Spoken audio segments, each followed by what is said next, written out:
This symposium is about the future, discussing the past, but it's about the future and the direction you want to go in.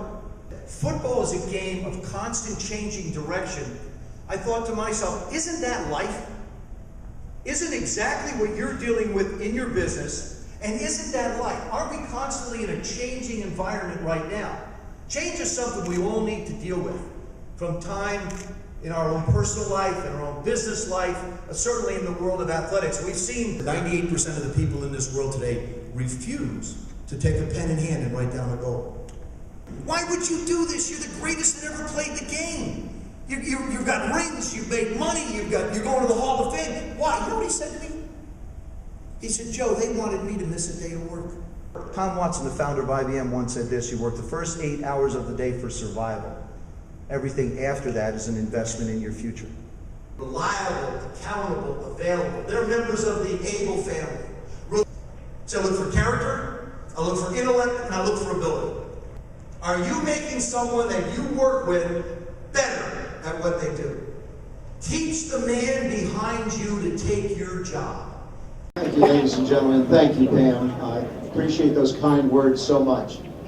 And ladies and gentlemen, it is indeed a pleasure to be able to spend some time with you this evening, albeit such a short time because my car is frozen somewhere outside.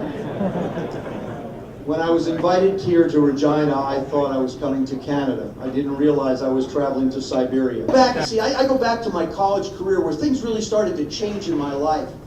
And I'm introduced, and Pam, thank you so much for introducing me as Joe Theismann, and I appreciate that. But I'm actually not Joe Theismann. I'm actually Joe Theismann from South River, New Jersey. See, my name was changed when I went to college. Beginning of my senior year, our sports information, Roger Valdesari, called me in the office. He said, Joe, how do you pronounce your last name? I said, it's Theismann. He said, no, it's not. It's Theismann. I said, no, it's not. It's Theismann. He said, no, it's not. It's Theismann. I said, give me the phone. Picked up the phone, called my dad back home in Jersey. Anytime I ever had a question for my father, he'd always say, fire away, Joey. So I dialed my dad up on the phone. I said, Pop, got this question for you. He says, fire away, Joe. I said, Dad, tell me, how do you pronounce our last name? Dead silence on the phone. About 30 seconds goes by, my dad comes on. He says, son, you really do have a problem, don't you? So you're a senior in college. You know who you are. What have you been doing for the last 3 years?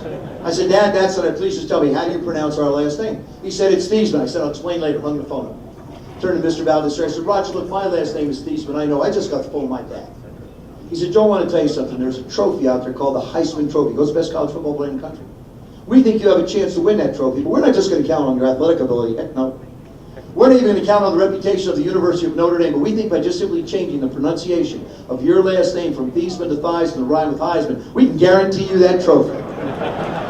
That's how I wound up becoming Joe Theismann. And it's funny how the changes occur in our lives. 5 years after that, I'm having dinner with my mother and father. Turned to my dad over at the dinner table and said, Pop, got a question for you. In his own inimitable way, my father says, fire away, Joey. I said, Dad, tell me, how do you pronounce our last name? He studied me for a second. He said, it's Theismann. Why are you asking? So the changes that occur in our lives, we need to open our arms and embrace.